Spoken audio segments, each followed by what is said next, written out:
হাড্ডি ভেঙে ফেলবো আমি, আওয়ামী লীগ নেতার উদ্দেশ্যে সাবেক এমপি।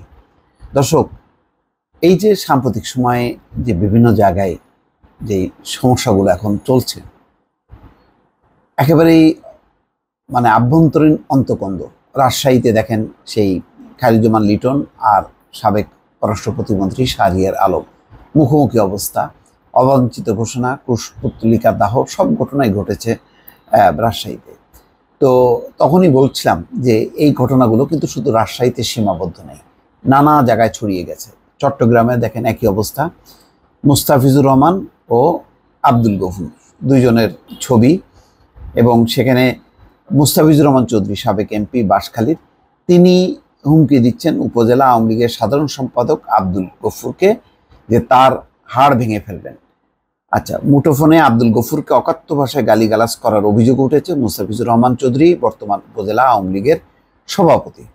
তাহলে উপজেলা আওয়ামী লীগের সভাপতি তিনি হুমকি দিচ্ছেন কাকে? তারই সংগঠনের সাধারণ সম্পাদক আব্দুল গফুর।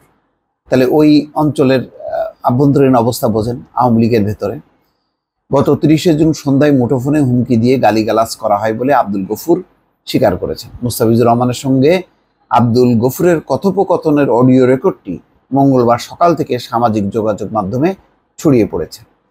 উপজেলা আওয়ামী লীগের কার্যালয় নির্মাণের নামে সাবেক এমপি ইউনিয়ন পরিষদ চেয়ারম্যানের কাছ থেকে চাঁদা নিয়েছেন গফুরের এমন বক্তব্যে ক্ষুব্ধ হয়ে মুস্তাফিজুর রহমান এভাবে গালিগালাজ করেন বলে দলীয় সূত্রে জানা গেছে। সবই দেখেন নির্মাণ, দখল, আধিপত্য, এইসব নিয়েই চলতেছে, কোনো আদর্শগত দ্বন্দ্ব সংঘাত নেই। 29শে জুন উপজেলা সদরে অনুষ্ঠিত আওয়ামী লীগের প্রতিষ্ঠাবার্ষিকী উপলক্ষে আয়োজিত সভায় বক্তব্যে আব্দুল গফুর কার্যালয় নির্মাণে সাবেক এমপি মুস্তাফিজুর রহমানের বিভিন্ন চেয়ারম্যানের কাছ থেকে চাঁদা নেন বলে অভিযোগ করেন। পরদিন কয়েকটি গণমাধ্যমে গফুরের অভিযোগ সম্বলিত বক্তব্যটি দিয়ে প্রতিবেদন প্রকাশিত হয়। এরপর মুস্তাফিজুর মুঠোফোনে গফুরকে হাড় গুঁড়ো করে দেওয়ার হুমকি দেন। প্রথমে মুস্তাফিজুর নিজে ফোন দিলে গফুর ধরতে পারেননি, পরে তিনি আবার মুস্তাফিজুরকে ফোন করেন, তখন এই কথোপকথন হয়। 1 মিনিটের বেশি এই কথোপকথনের শুরুতে গফুর মুস্তাফিজুরকে সালাম দেন। গফুর বলেন, আমার ওই ফোনে চার্জ নেই। এরপর মুস্তাফিজুর রহমান সাধারণ সম্পাদকের উদ্দেশ্যে চট্টগ্রামের আঞ্চলিক ভাষায় বলেন, কাল এগুলো কি বলেছিস? আমি কার থেকে চাঁদা নিয়েছি পার্টি অফিস বানানোর জন্য? জবাবে গফুর বলেন, এগুলো তো চেয়ারম্যানরা বলছেন।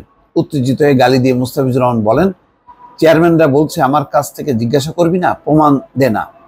গফুর আবারও বলেন, চেয়ারম্যানরা সবাই বলছেন তো তাদের কাছ থেকে টাকা নিয়েছেন, আমি এতদিন আপনাকে বলিনি। তখন গালাজ করে মুস্তাফিজুর রহমান বলেন, কার কাছ থেকে টাকা নিয়েছি তার প্রমাণ দেখাতে বল, নইলে তোকে এসে হাড্ডি ভেঙে ফেলবো আমি। এই হচ্ছে অবস্থা।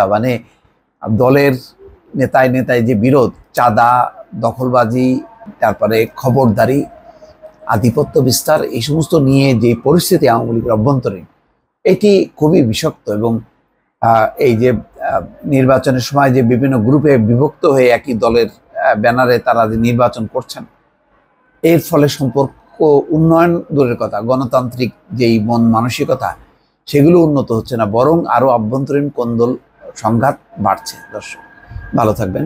আল্লাহ হাফেজ।